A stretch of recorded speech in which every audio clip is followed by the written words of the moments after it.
नमस्कार, आप सभी लोगों का द्रोण आईसीएस के इस यूट्यूब चैनल पर स्वागत है। जैसा कि वीडियो के थंबनेल से आप लोगों को ये आइडिया हो गया होगा कि ये जो वीडियो लेक्चर्स है ये स्पेशली इंग्लिश ग्रामर पर है और बहुत से स्टूडेंट्स जो हमसे फेस टू फेस क्लासेस कर चुके हैं इंग्लिश ग्रामर को लेकर के, जिनका इंग्लिश ग्रामर काफ़ी वीक पॉइंट था और यहाँ तक कि उनको न्यूज़पेपर्स इंग्लिश में रीड करना भी नहीं आता था। लेकिन जब उन लोगों ने हमारी क्लासेस रेगुलर अटेंड की और जो भी डायरेक्शंस दिए गए उनको फॉलो किया, तो एक टाइम ऐसा भी आया कि उनका ग्रामेटिकल जो पोर्शन है इंग्लिश का वो काफ़ी मजबूत हुआ और यहाँ तक कि स्पीकिंग और रीडिंग में भी इम्प्रूवमेंट हुआ। तो स्पेशली हिंदी पट्टी के स्टेट्स जो हैं, यहाँ के हिंदी मीडियम्स के स्टूडेंट्स के लिए इंग्लिश एक बहुत बड़ा कह सकते हैं बर्डन होता है उनके ऊपर। क्यों? क्योंकि अगर कोई अच्छा एडिटोरियल एडिटोरियल या फिर इस टाइप्स का कोई मैटर होता है जो कि कॉम्पिटिटिव एग्जाम्स के लिए इम्पोर्टेंट है और इवन एज अ सब्जेक्ट भी इंग्लिश जिन भी कॉम्पिटिटिव एग्जामिनेशन में पूछा जाता है वहाँ पर उन्हें प्रॉब्लम्स आती है और उनके इंग्लिश के जो मार्क्स होते हैं वो अप्रॉक्सीमेट नील ही होते हैं या फिर यहाँ तक कि नेगेटिव मार्किंग में भी चले जाते हैं। तो इन समस्याओं को देखते हुए काफ़ी हमारे स्टूडेंट्स ने हमसे रिक्वेस्ट किया कि सर इंग्लिश पर भी वीडियोस बना दीजिए, जिससे कि आने वाले पेट एग्ज़ाम्स या इस टाइप्स के जो भी एग्ज़ाम्स हैं उनमें उनको हेल्प मिल सके। ठीक है, तो उसी के मद्देनज़र ये इंग्लिश ग्रामर का वीडियो लेक्चर्स स्टार्ट किया जा रहा है। लेकिन एक चीज़ यह ध्यान रखिएगा कि आप लोग रेगुलर कमेंट्स और वॉच करते रहें और कमेंट बॉक्स में अपनी प्रतिक्रियाएं दैट मीन्स कमेंट्स आप देते रहें, जिससे कि हमें आगे कार्य करने के लिए आप लोगों के लिए एक तरह से मोटिवेशन मिलेगा। अदरवाइज फिर हम इस क्लासेस को स्टॉप कर देंगे। बाकी आप लोगों का इंग्लिश कैसे इम्प्रूव होगा इसके लिए थोड़ा सा डिटेल हम वीडियो के लास्ट में बताएंगे, इसीलिए पूरा वीडियो आप देखिए। स्टार्टिंग में तो हम आपको जैसा कि स्लाइड पर दिख रहा है सब्जेक्ट वर्ब एग्रीमेंट के बारे में बताएंगे, जिसे बहुत लोग सिंटैक्स के नाम से भी जानते हैं। लेकिन जब वीडियो का एंड होगा तब हम आपसे डिस्कस करेंगे या यूँ कहें आपको डायरेक्शन देंगे कि किस तरह से हम अपनी इंग्लिश को इम्प्रूव कर सकते हैं without any time taking process. Is that clear? तो एक चीज यह भी ध्यान रखें कि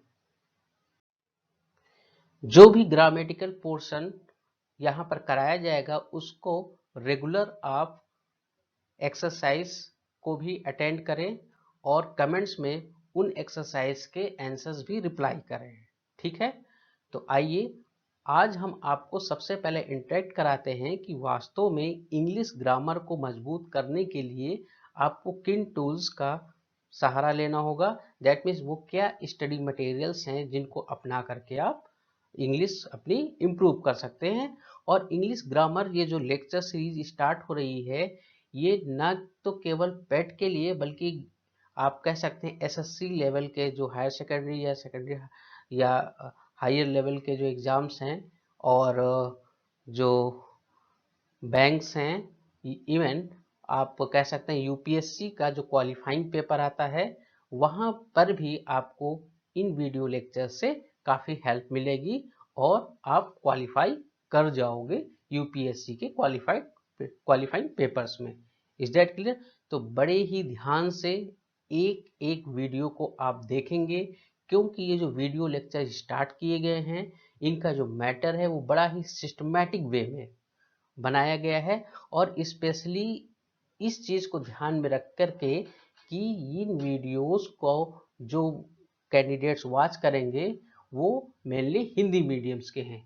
लेकिन एक चीज़ सबसे पहले आपको ये बता दें, ये ब्रेन से आप अपने बिल्कुल वॉश कर दीजिए कि इंग्लिश मीडियम के कैंडिडेट्स जो होते हैं जिनका एकेडमिक इंग्लिश मीडियम रहा है उनकी ग्रामर काफ़ी मजबूत होती है। ऐसा नहीं है, इंग्लिश एज अ लैंग्वेज तो उनके लिए थोड़ा सिंपल होता है, बट जहाँ ग्रामर की बात आती है वहाँ जो प्रॉब्लम आप फेस करते हो नहीं सेम, तो उससे कह सकते हैं कि कुछ परसेंटेज ही कम, बट उनका भी जो ग्रामेटिकल पोर्शन होता है इंग्लिश का वो काफ़ी वीक होता है। ठीक उसी तरह से आपका इंग्लिश ग्रामर पोर्शन वीक होता है जिस तरह से इंग्लिश मीडियम के कैंडिडेट्स का हिंदी ग्रामर वीक होता है। Is that clear?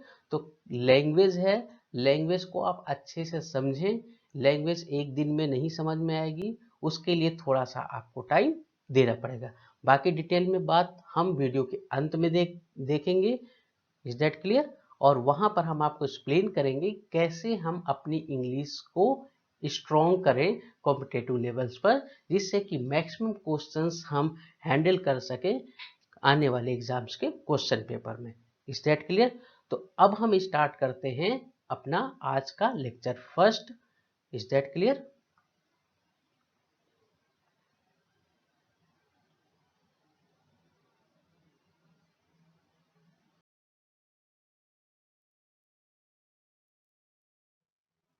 हाँ जी, तो सबसे पहले ये है कि हमने आपको यहाँ पर सब्जेक्ट वर्ब एग्रीमेंट के बारे में एक्सप्लेन करना है।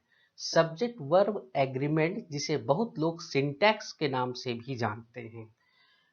हमें पता है कि जो इंग्लिश ग्रामर है उसमें सबसे पहले पार्ट्स ऑफ स्पीच के बारे में डिस्कस किया जाता है, और ये जो पार्ट्स ऑफ स्पीच है वो ज़्यादातर आप सभी लोग जानते हैं। उनमें जो पार्ट्स होते हैं, वर्ब होता है, एडवर्ब होता है, नाउन होता है, प्रोनाउन होता है, एडजेक्टिव होता है, प्रीपोजिशन होता है, कंजक्शन होता है, इंटरजेक्शन होता है। Is that clear? ये पार्ट्स ऑफ स्पीच होते हैं। तो किसी भी लैंग्वेज के जो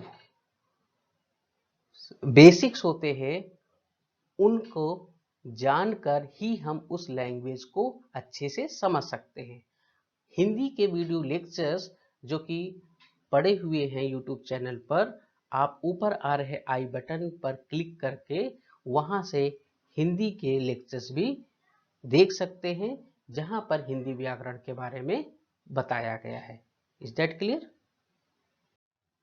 हिंदी व्याकरण के बारे में इसलिए आपसे चर्चा कर रहे हैं क्योंकि कोई भी भाषा हो, कोई भी लैंग्वेज हो, चाहे इंग्लिश हो, हिंदी हो, संस्कृत हो, इवन उर्दू हो, सभी भाषाएं वर्णों से, दैट मीन्स लेटर्स से मिल करके बनी हैं।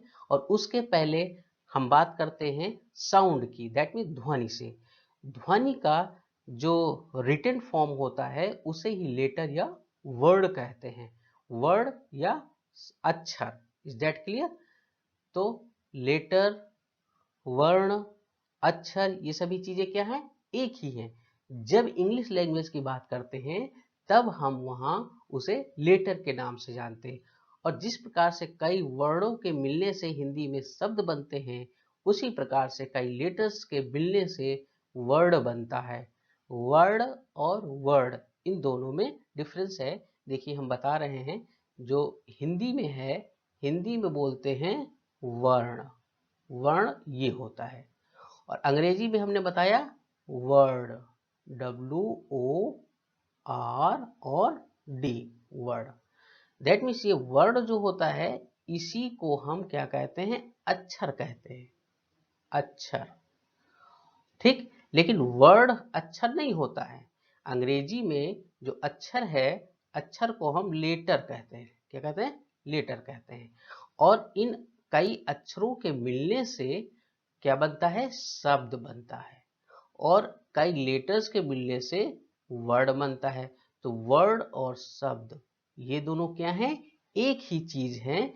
इंग्लिश में शब्द को वर्ड बोलते हैं, बट हिंदी में अक्षर को वर्ण, या अक्षर और वर्ण एक ही चीज होती है, चाहे आप वर्ण कहें या फिर अक्षर कहें, जो कि ध्वनि का लिपिबद्ध या लिखित रूप होता है। ठीक उसी प्रकार से ध्वनि को जब हम इंग्लिश में साउंड बोलते हैं तो साउंड का जो रिटन फॉर्म होता है वो क्या होता है, लेटर होता है। ठीक, और कई लेटर्स के मिलने से इंग्लिश में क्या बनता है, वर्ड बनता है। कई वर्ड या अक्षरों के मिलने से क्या बनता है, शब्द बनता है। इज दैट क्या, तो हिंदी में शब्द और अंग्रेजी में वर्ड एक ही चीज। अब देखिए हिंदी से रिलेट करके इसलिए बताया जा रहा है क्योंकि ये जो वीडियो है वो ज्यादातर जो हिंदी मीडियम के स्टूडेंट्स हैं वो इसको समझना चाहेंगे। Is that clear. तो इसीलिए यहाँ पर हम आपको हिंदी और इंग्लिश को रिलेट करके बता रहे हैं। लेकिन ध्यान दीजिएगा, एक बहुत ही जो रॉन्ग थिंकिंग है कि जब आप इंग्लिश में सोचना स्टार्ट करेंगे तो इंग्लिश में आप बोलने भी लगेंगे और इंग्लिश आपको आने लगेगी। ये चीज यथार्थ में सत्य नहीं है। क्यों? क्योंकि जो भाषा आप जान रहे हैं उसमें भी जब आप सोचना स्टार्ट करते हैं तो ब्रेन को आपने एक वर्क दे दिया, वह सोच रहा है। तो जब तो स्पीकिंग कैसे हो पाएगी? अभी जैसे मैं लेक्चर्स कंडक्ट कर रहा हूं तो आप देख रहे हैं बिना किसी रुकावट के मैं आफ्टर वर्ड टू वर्ड बोल करके सेंटेंस कंप्लीट करता जा रहा हूं। अगर मैं यह सोचने में अपना टाइम किल करूं या अपने ब्रेन को मैं यह वर्क दे दूं कि अब इस वर्ड के बाद, इस शब्द के बाद हमें क्या बोलना है, तो जाहिर सी बात है हमारा ब्रेन जो है बिजी हो जाएगा। दैट मीन्स ये जो लैंग्वेज है ये आपकी प्रैक्टिस पर डिपेंड करता है। अगर हमें टीचिंग की प्रैक्टिस ना हो या स्पीकिंग की प्रैक्टिस ना हो तो हम भी बोल नहीं पाएंगे। अगर हम किसी ऐसी अननोन लैंग्वेज में बोलना चाहें जिसके अल्फ़ाबेट्स भी हमें ना पता हो तो उस लैंग्वेज में हम बोल नहीं सकते, उस लैंग्वेज में हम बात नहीं कर पाएंगे। ठीक यही चीज यहाँ पर जो प्रॉब्लम आती है, इंग्लिश तो आपने एकेडमिक लेवल पर हाई स्कूल या इंटरमीडिएट तक पढ़ी है, बट चूंकि उससे आप फैमिलियर नहीं हैं, उससे परिचित नहीं हैं, उसकी प्रैक्टिस आपने नहीं कर रखी है, इसीलिए आप इंग्लिश में बोलने में हेजिटेशन फील करते हैं। जो कि ज़्यादातर जो स्पीकिंग कोर्सेज चलाने वाले इंस्टीट्यूट होते हैं वहां पर जाकर के एक तरह से रट्टू तोता बना करके आपको इंग्लिश बोलने में ढाल दिया जाता है, बट वहां पर भी ग्रामेटिकल पोर्शन पर इतना ज़्यादा जोर नहीं दिया जाता है। Is that clear. तो एक स्पीकिंग लर्निंग और एक इंग्लिश लैंग्वेज को समझना, ये दोनों अलग अलग बातें हैं। और इंग्लिश लैंग्वेज को जब आप समझ जाएंगे तो वो आपका क्वालिटेटिव डेवलपमेंट होगा। Is that clear. तो स्पीकिंग की तरफ ना भाग करके आप इंग्लिश लैंग्वेज को समझें तो स्पीकिंग ऑटोमेटिक आपकी स्ट्रांग हो जाएगी। ठीक है। अब इस इशू पर बहुत बात ना करते हुए हम जो है स्टार्ट करते हैं इंग्लिश की। अब क्वेश्चन ये उठता है कि जब इंग्लिश स्टार्ट करेंगे तो आप देखिए इंग्लिश स्टार्ट करते समय आप जिन प्लेटफॉर्म पे वर्क करेंगे वो एक तो है कि आप जो है रीडिंग स्टार्ट करें। रीडिंग, चाहे आप न्यूज़पेपर्स रीड करें, कोई भी एक न्यूज़पेपर ले लें। और स्टार्टिंग में कोई ज़रूरी नहीं है कि आप डेली न्यूज़पेपर लें, आप वीक में भी या सप्ताह में एक न्यूज़पेपर ले करके कोई इंग्लिश न्यूज़पेपर आप उसको पूरे सप्ताह उसका एडिटोरियल पेज रीड करें। Is that clear. जिससे कि आप जो डेली करंट में आने वाले वर्ड्स हैं जो न्यूज़पेपर में आते रहते हैं उनसे आप परिचित हो जाएं, फैमिलियर हो जाएं। Is that clear. दूसरा जो है किसी भी टॉपिक पर आप राइटिंग वर्क करें। क्या करें? राइटिंग वर्क करें। ठीक, इसको भी डेली कम से कम 15 मिनट, अप्रोक्सीमेट 15 मिनट जरूर करें। और जो रीडिंग है इसको भी आप 15 टू 20 मिनट्स ही स्टार्टिंग में दें। Is that clear. दूसरा, तीसरा है लिसनिंग। लिसनिंग दैट मीन्स आप इंग्लिश न्यूज इन इंग्लिश आप सुनने की कोशिश करें और उसको सुन करके वर्ड कैप्चर करें। ठीक है, कि क्या बोल रहा है। स्टार्टिंग में आपको प्रॉब्लम होगी, रीडिंग में भी प्रॉब्लम होगी, राइटिंग में भी प्रॉब्लम होगी और लिसनिंग में भी प्रॉब्लम होगी। दैट मीन्स लिसनिंग में सुन तो आप पाएंगे बट न्यूज़ जो इंग्लिश में आती हैं, जो भी न्यूज़ चैनल्स हैं, वहाँ पर क्या वर्ड वो बोल रहा है ये कैप्चर कर पाना आपके लिए थोड़ा सा टफ होगा। तो यहाँ पर घबराने की बात नहीं है, आपको पेशेंस रखते हुए खुद को टाइम देना है। टाइम टेकिंग प्रोसेस है। लैंग्वेज कभी भी एक दिन में या 2-4 दिनों में समझ में नहीं आती है। Is that clear? और लास्ट में जो वर्ड होता है जो है वो है स्पीकिंग का। आप कोशिश करें कि ज़्यादा से ज़्यादा जो स्पीकिंग आप करें उसमें स्टार्टिंग में आप English language, English that means Hindi और इंग्लिश मिक्स लैंग्वेज का यूज करें। और जो भी वो कैब आपकी तैयार हो उन वोकैब्स का यूज आप करें अपने फ्रेंड्स के साथ कन्वर्जेशन के समय, या फिर अपने रिलेटिव्स के साथ, अपने छोटे भाई बहनों के साथ, ठीक है, या अपने पेरेंट्स के साथ आप इंग्लिश के वर्ड्स यूज करना स्टार्ट करें अपनी स्पीकिंग में। Is that clear? वोकैबुलरी के लिए ऊपर आई बटन पर क्लिक करें और प्लेलिस्ट में आपको वोकैबुलरी की पूरी सीरीज मिल जाएगी, जहां पर बहुत ही आसान तरीके से वोकैब प्रिपेयर कराने के लिए वीडियोस हैं, जो कि आप लोगों के ही डेवलपमेंट के लिए बनाए गए हैं। तो सबसे पहले तो ध्यान दीजिएगा कि ये लेक्चर सीरीज के साथ साथ आप इन 4 वर्ड्स को भी अपने डेली रूटीन में अपनाएं। एक तो रीडिंग, दूसरा राइटिंग और तीसरा लिसनिंग, चौथा स्पीकिंग। Got it? रीडिंग, आप वर्ड न्यूज़पेपर्स के एडिटोरियल पेज रीड करें, वीकली वन न्यूज़पेपर लें, कोई भी नेशनल न्यूज़पेपर आप ले सकते हैं। राइटिंग वर्ड, किसी भी टॉपिक पर आप कुछ शब्द लिखें, एक पेज या 100 वर्ड्स या 200 वर्ड्स लिखने की कोशिश करें। लिसनिंग, न्यूज़ आपको सुनना ही सुनना है और ध्यान से सुनना है, ये नहीं कि केवल फॉर्मेलिटी करनी है। आप ईयरफोन यूज करके ध्यान से 15 मिनट बैठ करके न्यूज़ को सुन सकते हैं। चाहे आप YouTube पर चले जाएं, सर्च कर लें, वहां पर आपको न्यूज़ मिल जाएगी, या फिर अगर आप टेलीविजन वगैरह पे है आपके पास तो वहां से सुन सकते हैं। Is that clear? अच्छा, अब हम आज के टॉपिक पर बात करते हैं। ये तो हमने आपको पूरा फ्रेमिंग बता दिया कि कैसे आपको इंग्लिश पे पकड़ बनानी है। अब जो कि आज का हमारा टॉपिक है वो है सिंटैक्स। तो सिंटैक्स जो होता है, सिंटैक्स में सब्जेक्ट और वर्ब का एग्रीमेंट बताया जाता है। दैट मीन्स सब्जेक्ट जो है किसी भी सेंटेंस का एक मोस्ट इंपॉर्टेंट पार्ट होता है और वर्ब भी अनदर इंपॉर्टेंट पार्ट होता है। Is that clear? Without verb कोई भी सेंटेंस पॉसिबल नहीं है। तो सबसे पहले तो हमें ये देखना है कि कोई भी इंग्लिश का सेंटेंस लिखा हो, उस सेंटेंस में सब्जेक्ट क्या है और वर्ब क्या है। और सब्जेक्ट और वर्ब को जब आप आइडेंटिफाई कर लेंगे, तब हम ऐसे रूल्स रेगुलेशंस के बारे में पढ़ेंगे कि किन सिचुएशन में सब्जेक्ट किस रूप में आएगा और उसके साथ किस टाइप्स की वर्ब्स का एग्रीमेंट है, उसी टाइप से हम उसको वहां पर फ्रेमिंग कर देंगे। तो सबसे पहली जो प्रॉब्लम आती है इंग्लिश लैंग्वेज में, वो आती है किसी भी सेंटेंस में सब्जेक्ट को आइडेंटिफाई करना और वर्ब को आइडेंटिफाई करना। जो तो हम हमारा जो पहला वर्क है वह यह है कि किसी भी सेंटेंस में हम आपको सब्जेक्ट को आइडेंटिफाई करना बता दें। एक ऐसा आसान सा तरीका कि आपको किसी भी नियम को, किसी भी कानून को रटने की जरूरत नहीं है।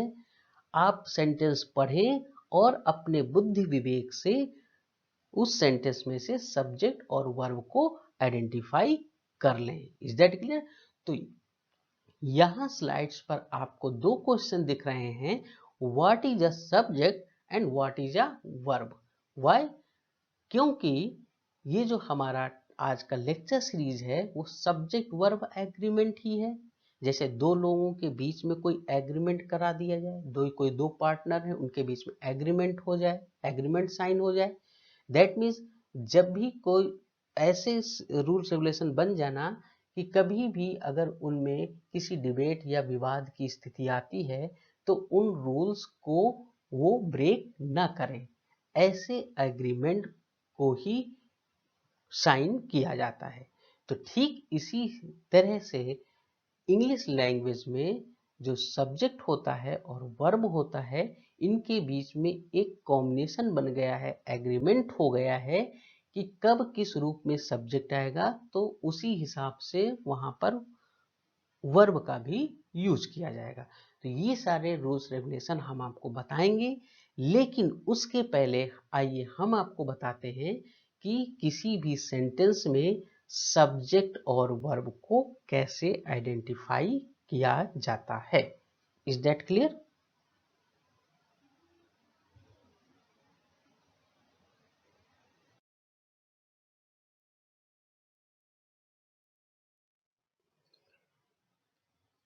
तो यहां पर देखिए, एक जो आपको फॉर्मूला दिख रहा होगा, घबराइएगा नहीं, ये कोई मैथमेटिक्स नहीं है, फॉर्मूले रूप में इसको केवल लिखा गया है। और यहाँ पर आप प्लस को तो पहचानते ही होंगे, ठीक है, ये प्लस का साइन लगा हुआ है, तो इसलिए इसको फॉर्मूला बोल दिया जाता है। क्यों? क्योंकि जो मैथमेटिक्स है वहां पर प्लस माइनस ये सब क्या होते हैं, यूज होते हैं। ठीक, तो यहाँ देखिए ये जो पार्ट्स हैं, जैसे पहला है सब्जेक्ट, दूसरा है वर्ब और तीसरा है अदर वर्ड्स। ये किसी भी सेंटेंस के तीन इंपॉर्टेंट पार्ट्स होते हैं। इनमें ये दो जो होते हैं सब्जेक्ट और वर्ब, किसी भी सेंटेंस में इन दो पार्ट्स का होना अनिवार्य है। बिना इन दो पार्ट्स के कोई भी सेंटेंस पॉसिबल नहीं है। भले ही जो डायरेक्ट सेंटेंस लिखा है उसमें कभी कभी सब्जेक्ट क्या होता है, वो हिडन होता है, ठीक है, बट उसमें सब्जेक्ट इनबिल्ड होता है। Is that clear? उसके बारे में डिटेल में हम आगे वाले आने वाली स्लाइड्स में आपसे बातचीत करेंगे। वर्ब जो होता है ये अनदर इंपॉर्टेंट पार्ट्स होता है सेंटेंस का, जिसके बिना कोई भी सेंटेंस इंग्लिश में पॉसिबल नहीं है। हाँ, अदर वर्ड्स जो है ये सेंटेंस में हो भी सकता है और नहीं भी हो सकता है। ज्यादातर ये जो अदर वर्ड्स होता है सेंटेंस में ऑब्जेक्ट के रूप में हो सकता है, आपको मिले, या फिर कॉम्प्लीमेंट के रूप में मिल सकता है। ठीक, तो ध्यान दीजिएगा, जो अदर वर्ड्स होता है सब्जेक्ट और वर्ब के अतिरिक्त, वो या तो ऑब्जेक्ट होगा और या फिर क्या होगा, कॉम्प्लीमेंट होगा। और इस कॉम्प्लीमेंट और ऑब्जेक्ट में क्या डिफरेंस है, ये हम सब्जेक्ट वर्ब एग्रीमेंट आइडेंटिफिकेशन के बाद में आपको एक्सप्लेन करेंगे। इसलिए पेशेंस रखिए और ध्यान से वीडियो को वॉच करिए, ठीक है। अगर आपका कोई बात मिस कर जाती है या कोई बात समझ में नहीं आती है तो आप नीचे कमेंट्स में लिख करके क्वेश्चन पूछ सकते हैं, उसका रिप्लाई हम आपको शीघ्रातिशीघ्र देंगे। और इसके जो नोट्स हैं स्लाइड्स के, इसको प्राप्त करने के लिए आप नीचे टेलीग्राम चैनल पर क्लिक करके ज्वाइन करें और वहां पर आपको इसके सारे नोट्स प्रोवाइड करा दिए जाएंगे। Is that clear? तो अब आइए, जो first important part of subject of sentence है, जिसे हम सब्जेक्ट बोलते हैं, इसके बारे में देखते हैं कि सेंटेंस में हम कैसे पहचाने कि कौन सा पार्ट सब्जेक्ट है। Is that clear?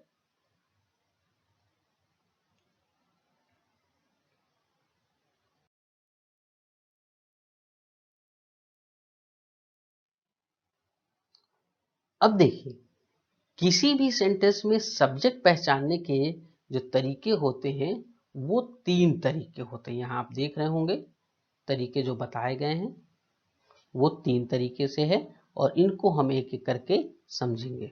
ठीक है, सब्जेक्ट आइडेंटिफाई के कितने तरीके हैं? तीन तरीके। पहला जो तरीका बताया गया है, ये बताया गया है जिस चीज के बारे में बात की जा रही है।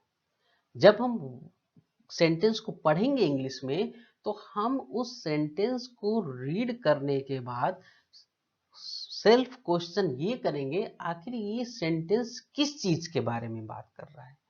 जैसे एक एग्जाम्पल हम देखते हैं, यहाँ लिखा हुआ है Drona ICS is the coaching centre in the Lucknow. That means Drona ICS एक कोचिंग इंस्टीट्यूट है, कोचिंग सेंटर है जो कि लखनऊ में। तो अब यहाँ क्वेश्चन, यहाँ पर देखिए जो सेंटेंस के पार्ट्स हैं वो देखिए द्रोणा ICS है, ठीक है, जो कि एक तरह से नाम है इंस्टीट्यूट का, आप जान ही रहे हैं जिस इंस्टीट्यूट से आप जुड़े हैं द्रोणा ICS नाम है। इज एक तरह से वर्ब है, और बाकी ये टोटल जो है क्या है इसका अदर पार्ट्स है, ठीक, अदर पार्ट्स। अदर पार्ट्स के बारे में अभी हम कोई भी डिस्कशन नहीं करेंगे, जब हम सब्जेक्ट और वर्ब कायदे से समझ लेंगे उसके बाद में हम अदर वर्ड्स पर फोकस करेंगे। Is that clear? तो अब यहाँ क्वेश्चन ये उठता है कि इस पूरे सेंटेंस में हम बात किसके बारे में कर रहे हैं। तो आप जान रहे हैं कि यहाँ पर जो बात की जा रही है वो द्रोणा ICS के बारे में बात की जा रही है, द्रोणा ICS के बारे में बात की जा रही है। इसलिए इस सेंटेंस में द्रोण ICS क्या है, ये हमारा सब्जेक्ट है। Is that clear? एक और जब हम इसका पार्ट देखते हैं, the police are coming to arrest him. अब यहां देखिए, अब यहां are coming, it is the part of verb and the police. Is that clear? तो पुलिस के बारे में बात की जा रही है। हमने पहला रूल क्या बताया, जिस चीज के बारे में या जिसके बारे में बात की जा रही है वही क्या होता है, उस सेंटेंस का सब्जेक्ट होता है। तो हम पुलिस के बारे में बात कर रहे हैं, इसलिए यहाँ पर द पुलिस जो है ये हमारा सब्जेक्ट हो जाएगा। Is that clear? अभी अब हम यहां देखेंगे हु क्वेश्चन जब करते हैं, दैट मीन्स जो सेकंड पार्ट्स है इसका कि सब्जेक्ट को अन्य कौन से तरीके हैं कि हम पहचान सकें कि सेंटेंस में सब्जेक्ट क्या है या वर्ब क्या है।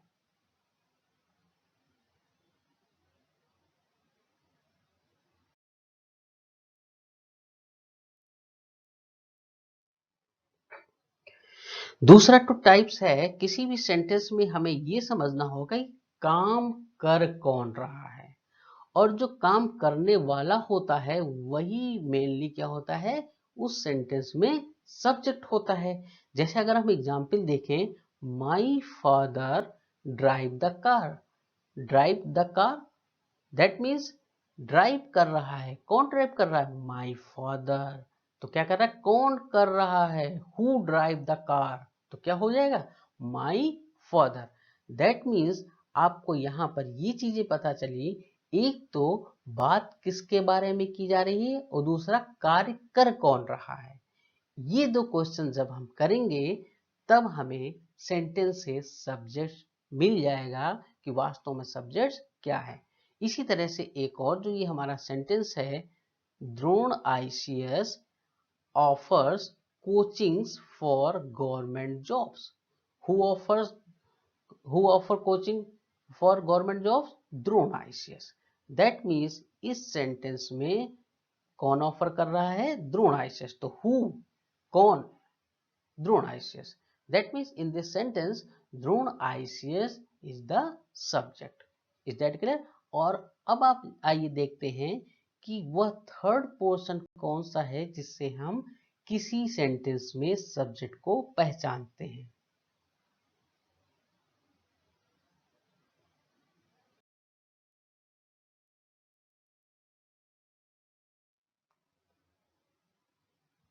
वर्ब के साथ व्हाट या हु शब्द जब जोड़ते हैं तो हमें सब्जेक्ट और वर्ब के बारे में जानकारी हो जाती है। जैसे एक अगर हम यहां पर देखें sentence, my father donated the money.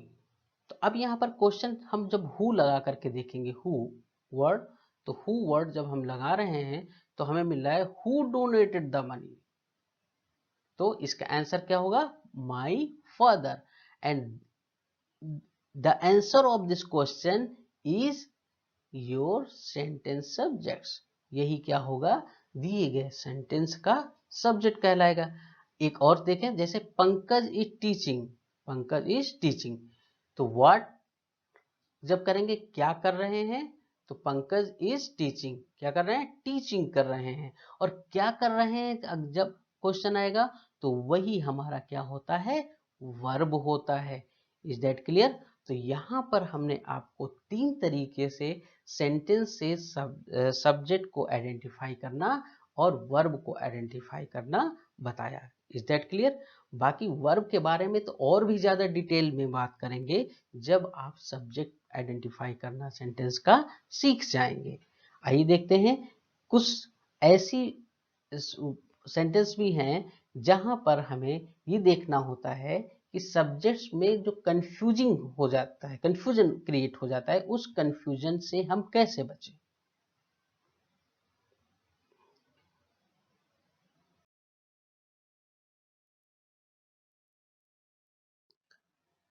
देखिए, अक्सर लोग जानते हैं कि जो सब्जेक्ट होता है, सब्जेक्ट हमेशा वर्ब के पहले रहेगा। ऐसा लोगों में गलतफहमी है, पर हमेशा ऐसा नहीं होता है। दैट मीन्स ये जो सेंटेंस हमने बताया कि सब्जेक्ट हमेशा वर्ब के पहले रहेगा, ये क्या है, इनकरेक्ट है। दैट मीन्स कभी ऐसी भी सिचुएशन हो सकती है कि सब्जेक्ट वर्ब के बाद आए। जैसे एक सेंटेंस यहाँ पर एग्जाम्पल के तौर पर दे रखा है, where are the pieces of this puzzle.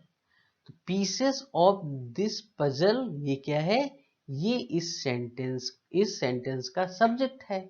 और ये तो बाद में आया हुआ है, बल्कि इसका जो वर्ब है, जो कि यहाँ पर आर है, ये सब्जेक्ट्स के पहले आया है। तो the pieces of this puzzle subject sentence के लास्ट में आया हुआ है। और ये भी यहाँ पर ध्यान रखिएगा, सब्जेक्ट एक वर्ड का भी हो सकता है और एक से अधिक वर्ड का भी हो सकता है।